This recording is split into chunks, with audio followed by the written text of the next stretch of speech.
Domenico. Bon, c'est plus une intervention qu'une question. Donc on va voter le budget, c'est un moment important. Je regrette, c'est un fait qui se déroule dans une salle quasi vide et qu'on n'ait pas pu diffuser ce conseil municipal comme je l'avais demandé quand on avait discuté du règlement intérieur et comme ça se fait dans beaucoup d'autres endroits. Bon, c'est un simple regret. Moi, j'ai toujours souhaité être constructif, donc je vais commencer par souligner ce que je trouve positif dans ce budget. Ce budget, il est sain, il n'y a pas d'endettement, il n'y a pas de hausse d'impôts, il n'y a pas de dérapage des dépenses publiques, je le reconnais. Il y a une bonne gestion de la ville, on le reconnaît facilement, et c'est d'ailleurs pour ça que j'ai voté le compte administratif. Je reconnais aussi les efforts qui ont été faits de présentation, de pédagogie, aussi bien de M. Delahaye que de vous, Monsieur le maire. La commission finance qui s'est réunie il y a une dizaine de jours, les choses ont pu nous être présentées, on a pu poser des questions, ça s'est fait de façon sérieuse et sereine, on va dire, et c'est franchement appréciable. Ce que je regrette, donc j'ai dit ce que je soutenais, il faut aussi que je dise ce que je regrette, c'est qu'il n'y ait pas eu plus d'implication du conseil municipal dans la préparation du budget, c'est-à-dire que les choses nous ont été présentées, mais on n'a pas de marge de discussion de quoi que ce soit. C'est encore une fois un état de fait. Ce que je regrette aussi, c'est pas tellement sur le budget en tant que tel, c'est sur les APCP qu'on va voter ensuite. C'est parfois des sommes importantes. Alors c'est des projets qui sont dans leur ensemble très, pourquoi pas sur le titre.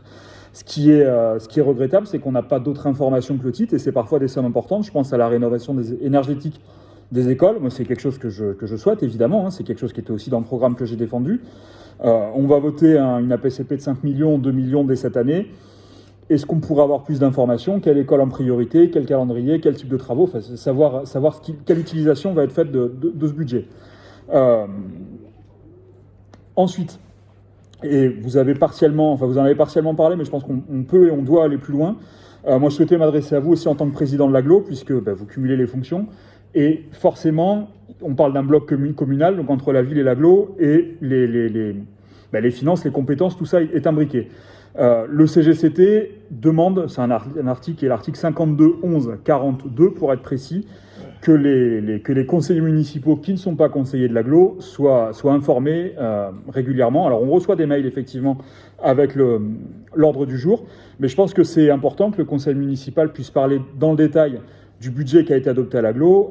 Pour ceux qui n'auraient pas lu la dépêche ce matin, le budget a été adopté avant-hier avec des augmentations de tarifs et avec chose qui est étonnante quand je parle d'augmentation de tarifs, c'est la cantine, c'est les allées, enfin c'est des choses qui touchent beaucoup de monde, avec une majorité plus restreinte que d'habitude, puisqu'il y a eu 33 pour sur, je crois, 59 conseillers communautaires, 57, voilà, j'étais dans le bon ordre d'idée.